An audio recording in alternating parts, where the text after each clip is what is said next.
Halo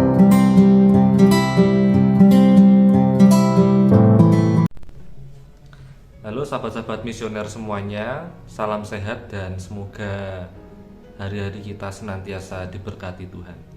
Nah, pada hari ini saya Romo Satrio hendak mengajak kalian semua untuk merenungkan bersama masa yang sekarang ini sedang kita hayati, maknai dan jalani, yakni masa Advent.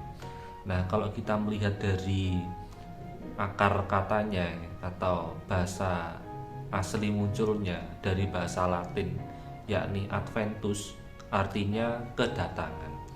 Jadi masa Advent ini menjadi masa untuk mempersiapkan kedatangan Tuhan Yesus.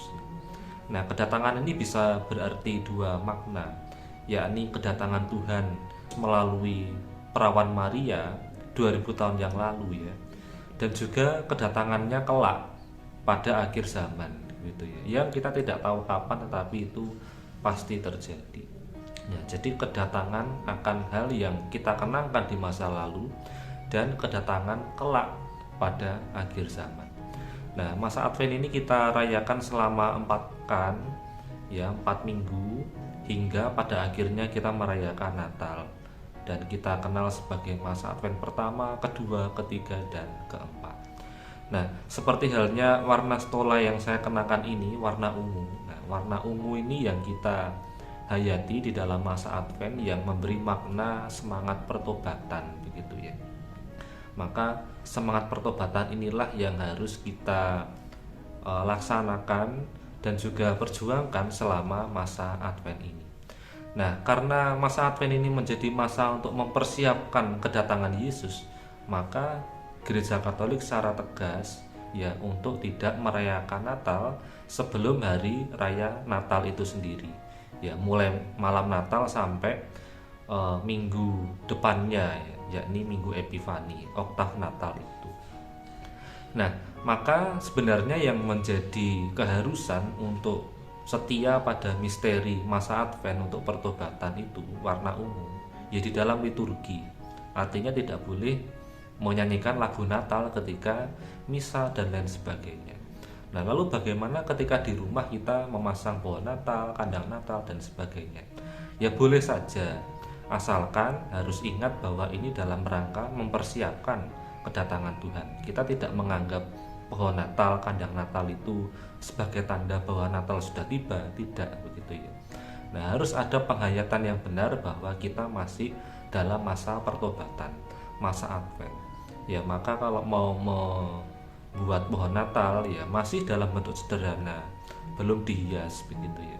Atau juga misalnya membuat kandang atau gua Natal, ya jelas jangan dipasang patung bayi Yesus di situ ya, karena Yesus belum lahir ya. Kalau selain itu ya silahkan. Nah, yang penting kita tetap menghayati masa Advent ini sebagai masa mempersiapkan kedatangan Tuhan. Nah, teman-teman terkasih, di dalam mempersiapkan kedatangan Tuhan di masa Advent ini, seperti yang Romo sampaikan di awal tadi, bahwa kita mempersiapkannya dengan semangat pertobatan begitu.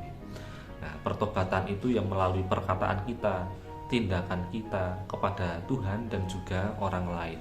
Sekiranya menjadi masa retret bagi kita untuk melihat diri kita sendiri, melihat batin hati kita, apakah kita sudah layak dan pantas untuk menyambut kedatangan Tuhan itu di dalam hati kita. Maka Natal yang terbaik dan terindah saya rasa adalah bukan soal keindahan kado Natal atau keindahan pohon Natal, kandang Natal yang kita buat ya. Tetapi Natal terindah adalah saat dimana kita sudah mempersiapkan Natal itu dengan baik, yakni menggunakan masa Advent sebaik mungkin sebagai masa untuk mempersiapkan diri, masa pertobatan, sehingga ketika Natal nanti kita dapat menyambut Tuhan dengan hati yang tenang, jiwa yang sungguh-sungguh terarah pada Tuhan. Nah, maka di dalam masa Advent ini kita sangat dianjurkan pula untuk menerima sakramen tobat ya. Nah, ketika kita menerima sakramen tobat ini yang perlu dibenahi. Terkadang orang-orang itu menganggap bahwa sakramen tobat itu wah saya dihukum begitu ya. Nah, kalau mikirnya begitu, yang ada adalah kita akan merasa ketakutan ya. Artinya kita mau bertobat karena takut dihukum. Nah, itu keliru begitu ya. Pertobatan bukan hasil dari ketakutan begitu. Sebaliknya, nah, sakramen tobat adalah peristiwa belas kasih Allah ya. Jadi aku yang berdosa ini ya bisa-bisanya diampuni ya. Nah, justru pengampunan itulah yang menjadi wujud atau tanda belas kasih Tuhan. Bahwa pertama-tama ketika aku menerima sakramen tobat itu jangan karena saya takut dihukum, tetapi sadar bahwa ketika aku menerima sakramen tobat, aku itu diampuni, aku disembuhkan, aku dicintai. Maka ketika kita menerima sakramen tobat dengan motivasi aku dicintai Tuhan melalui pengampunan yang diberikan kepadaku, maka penyesalan kita atas dosa akan sungguh-sungguh lebih baik, lebih mendalam, dan terdorong untuk tidak melakukan kesalahan yang sama. Misalkan seperti halnya seorang anak kepada orang tua. Ketika seorang anak melakukan kesalahan pada orang tuanya, begitu ya. Nah, kalau misalnya si anak itu sungguh mencintai orang tuanya, saya yakin dia tidak akan melakukan kesalahan yang sama. Loh, orang tuaku sudah mengasihiku, berbuat baik kepadaku, masa aku melakukan kesalahan lagi? Kan ya enggak ya. Pasti ada dorongan itu. Nah, sama halnya dengan Bapa kita di surga. Kalau kita sungguh mencintai Tuhan dan mengalami cinta Tuhan itu, ya kita pasti terdorong untuk sungguh menyesali segala dosa, segala kesalahan, kelalaian yang pernah kita lakukan. Nah, mungkin ada juga pertanyaan bahwa wah, ngapain pengakuan dosa sekarang, kan bisa nanti, mungkin tahun depan saja ketika dosanya sudah banyak, lalu dikalkulasi sekalian, kan begitu ya. Nah, itu sama halnya ya sudah, berarti kita mandi tahun depan saja begitu ya. Toh besok kotor lagi, ya ngapain kita mandi sekarang? Toh besok kotor lagi, tahun depan saja kan mandinya ya. Nah, tetapi kan kita tidak seperti itu ya. Kalau kita tidak mandi kan pasti rasanya tidak enak, muncul bau tidak enak ya, peliket dan lain sebagainya ya. Pasti kita tidak nyaman kalau tidak mandi ya. Nah, sama halnya dengan dosa itu sendiri ya.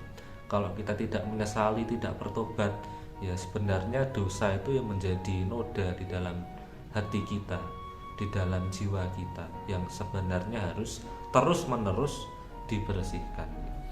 Ya mungkin kalau misalnya sudah lama tidak membersihkan diri ya, mungkin orang lama tidak mandi ya, lama-lama ya dia tidak merasa bau, tidak merasa terganggu dengan bau busuk atau kotoran yang dia miliki, karena sudah sehari-hari demikian, sudah menyatu dengan kotoran itu ya, sehingga tidak masalah. Nah, dosa juga seperti itu mungkin ya, bahwa ketika kita sudah melakukan tindakan dosa terus menerus diulang-ulang ya, lama-lama kita tidak merasa bahwa itu dosa, lama-lama kita menganggap itu hal yang wajar, biasa saja ya. Nah, maka sakramen tobat menjadikan kita semakin peka dan menyadari ada hal yang tidak benar, ada hal yang tidak sesuai dengan apa yang Tuhan kehendaki, merasa tidak nyaman dengan dosa itu. Nah, sakramen tobat memberi kita rahmat supaya kita tidak terjerumus semakin dalam di dalam dosa itu. Nah, maka mari di masa Advent ini menjadi masa yang sungguh kita perjuangkan, menjadi masa retret bagi kita untuk melihat ke dalam diri kita masing-masing, bercermin kepada diri kita masing-masing, apakah kita sudah hidup sesuai dengan kehendak Tuhan atau seturut kehendak diri sendiri. Dan itulah yang menjadi bahan bagi kita untuk bertobat, menerimakan sakramen pengakuan dosa, dan pada akhirnya kita layak untuk menyambut kedatangan Tuhan pada hari raya Natal nanti. Nah, berkat Tuhan menyertai kita semua. Terima kasih.